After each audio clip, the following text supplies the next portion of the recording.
today at the West Nassau Historical Society Museum in Callahan, Florida. Now, this is a reproduction of the depot that was here along the railroad tracks years ago.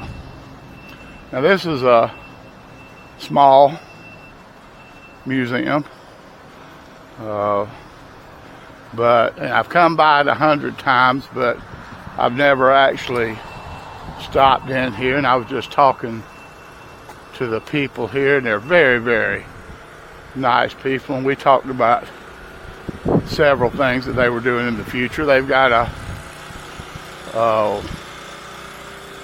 art show this week, or next Saturday actually, and they've got railroad days coming up in April, and I'll probably come up here and do the railroad days thing when they have that in April. I'm going to do a short video. You'll have to understand that when we go on the inside of the museum that they are getting ready for a art show, so things are a little bit disheveled in there or whatever, so they ask that we excuse their mess while they're getting ready for the art show. They're doing a lot of work. They're actually adding a little exhibit room to the back, and I spoke to them about maybe bringing a quilt top that my mom has. It's been passed down through the oldest female, through the I'll have to say the Green family, but of course passing it through the female, the name's gonna change. But my grandma Eva Green Davidson got it from her Aunt Sal, and Aunt Sal got it from her mom, Elizabeth Tanner Green. Now, we're going to get a little distortion here. They've got their pressure washing over here, so we're going to hear a little bit of this generator going on over here while I go into the museum, so you'll have to excuse it for a few minutes till I get inside. Like I say, everything's kind of out of sorts here today, and I will come back on a day when they're not doing all the work or whatever and do a little bit better video. But like I say, I was up here today, so I figured I would go ahead and take a look. Now, the railroad was very important in this area for the transport of lumber going out. And I know David Hewley started a railroad here. He was a boy that come down from the north and actually started a railroad up in Hewley. Like I say, they're getting ready to do an art exhibit here. But this is a small little reproduction of the building they've got out front. Now here they've got a cabinet about the turpentine still that was the CM Musselwhite turpentine steel. And we talked in my last video about tokens that merchants used when there was a there was a shortage of change and cash at times. So each store, or a lot of the stores, had what they call tokens that were worth different amounts of money. And usually all of the merchants in an area would take each other's tokens in exchange for hard cash, so to speak. Now hopefully you can see this back here, but there's a metal, what they call a gum cup, and there's also some clay gum cups back there. But looking at that metal gum cup, back when I was a kid, we still had a lot of virgin forest, and the turpentine people would come along and they would find a good sized pine tree, and they would etch into the side of it. If I wanted to give it a shape, it would kind of like be the feathers of an arrow that come down from the knocked end down to the pointy end then we're talking about the feather end of it or whatever. And they would put these gum cups and down at the bottom, and they would collect the resin that would come out of the pine tree. The heat would actually sweat the resin out, and they would use that resin to make turpentine. Now, like I say, when I was a kid, there was still a lot of evidence of these trees out there where they had been scored for these cups. And you actually still run up on some of the old cups every once in a while. And here again, hindsight's always something. If I'd have thought about it, I'd have got some of them old gum cups off of some of those old trees back in the woods or whatever. But you never think about that kind of stuff when you're a kid. Down here, they've got a few arrowheads and some rocks and some fossils. They've got here pictures of some of the old historic churches here in Nassau County. Some of them are still around, and some of them are long gone, unfortunately. Like I say, a lot of these old buildings, they fall into repair, or progress comes along and they turn everything into housing developments. So down there you'll see a picture of some of the residents. And that was back in the day. I see the Ogilvy name down there. Like I say, they've got a lot of railroad stuff. Right here we've got a lot of old cameras. Some of those I actually remember using. I've used a Brownie before. I've definitely used one of them little Polaroid land cameras. Got a old upright piano here. When I was a kid, we had an upright piano in our living room. Now, up top here, see that horn up there? That horn was actually part of the PA system in the old Gator Bowl, and that horn was used in the 1930 Florida-Georgia game by the Shriners, the Morocco Temple, I think is what they told me. But anyway, that's a piece of history back from 1930 in the old Gator Bowl and the Florida-Georgia game from 1930. This right here would be an example of an old school desk. And if you look at that, the back of the The desk is actually the back part of the seat that sat in front of it. And you can look there and see where those boys, and I'm sure it was the boys, took their pocket knives and not paying attention in class, took and whittled on that board just a little bit. Oh, Lord have mercy. Something else. They've got some model trains in here.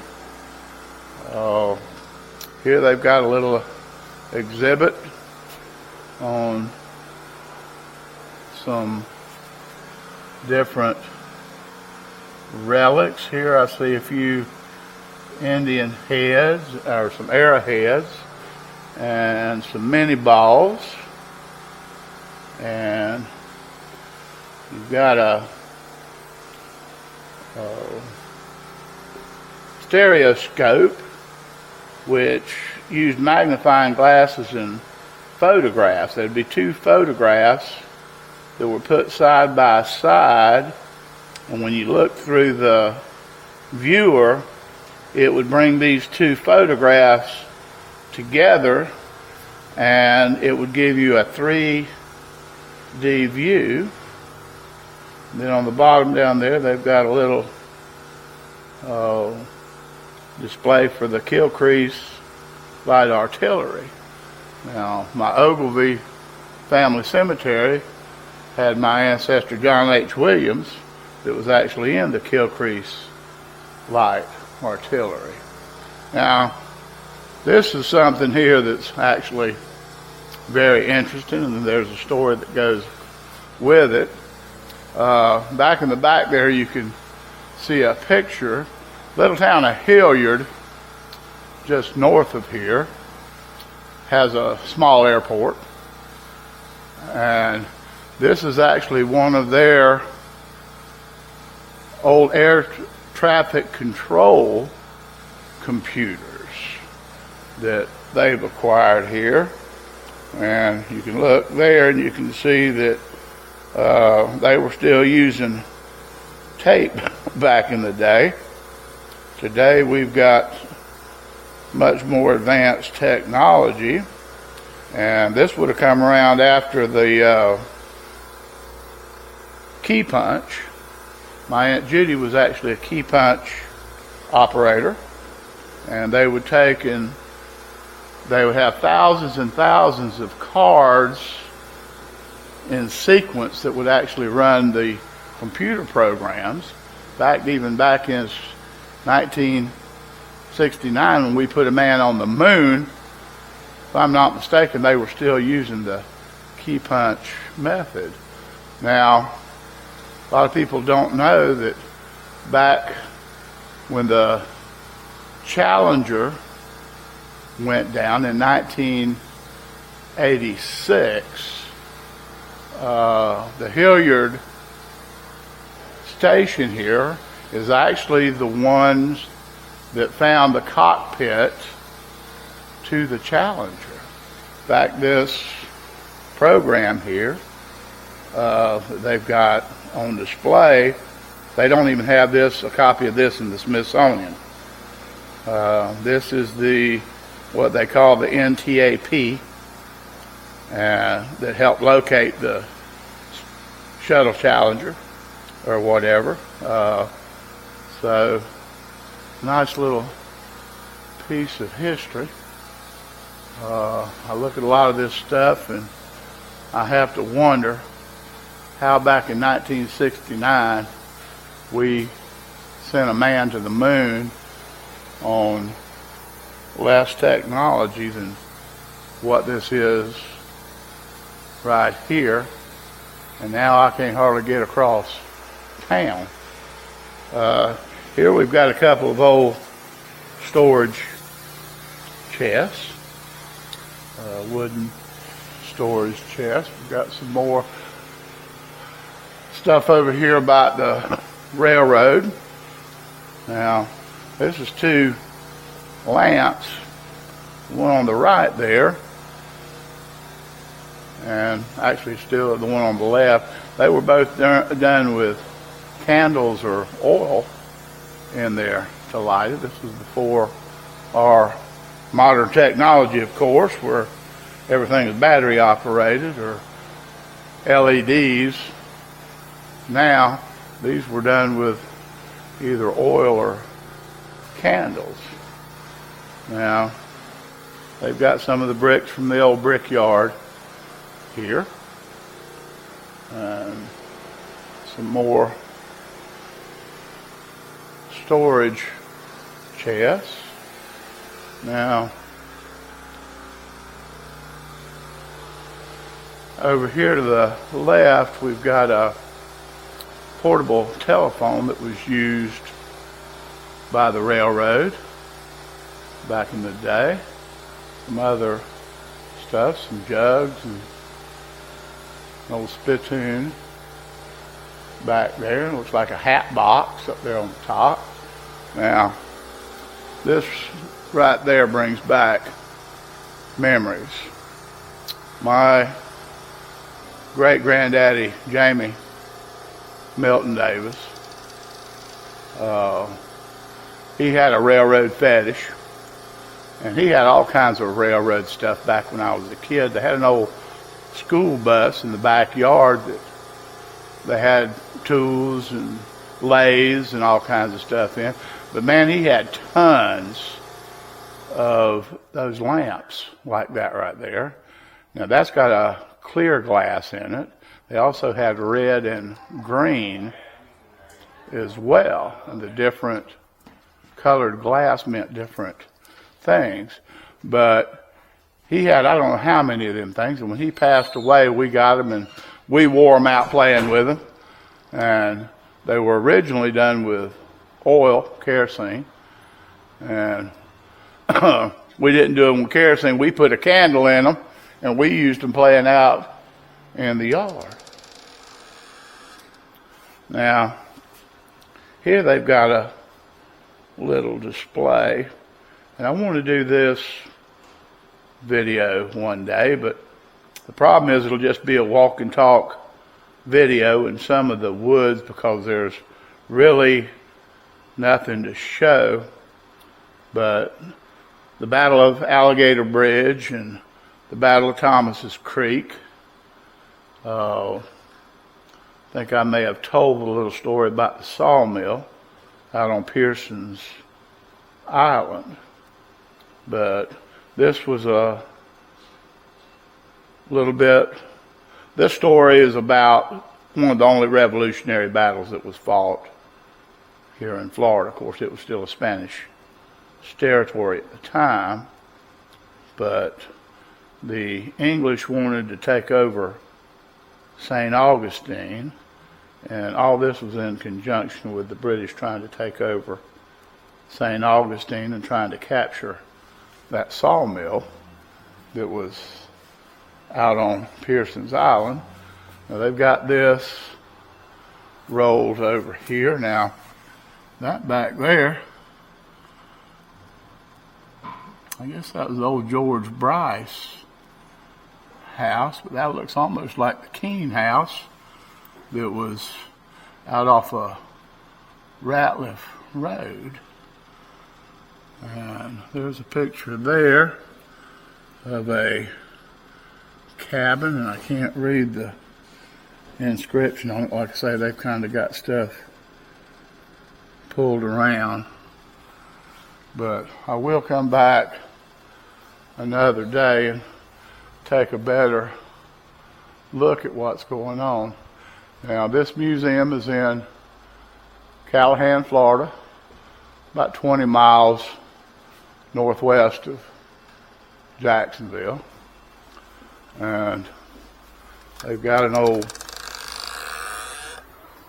caboose out here. Like I say, they're redoing a building in the back there where they can put some exhibits. But right here they've got a old caboose. I don't know whether I can see inside of it or not. I'm sure it's probably closed up and locked. It is. But anyway, this is a old caboose. You don't see cabooses much anymore, but they used to be on every train, and pretty much the caboose is where the people that, for lack of a better term, they lived on the train between stops. In fact, even now, or as of 20 years ago anyway, if you got on a train and was going somewhere, you might be gone for a day, 2 days, or a week, depending on the train. So anyway, that about wraps this up for today. Like I say, I do want to come back on their railroad day and do a video, and I want to come back when they've got the museum set up a little bit better and don't have an event going on. But if you're ever up in this area and want to stop by, they sure would appreciate you stopping. So as always, I want to thank y'all for visiting with me for a little while. I always appreciate it. I'm going to go up here now to the Little Hickenbottom Cemetery. I've never been to it before, and I know I've got a great uncle that's buried in there. It's a very small cemetery. There's only about 40 or 50 graves, but I'm gonna go up there and do a little short video on it. But as always, I appreciate y'all joining me. I'd appreciate it if y'all would like, subscribe, and comment. So, from the Callahan Depot at the West Nassau Museum of History, y'all have a great day, and God bless you.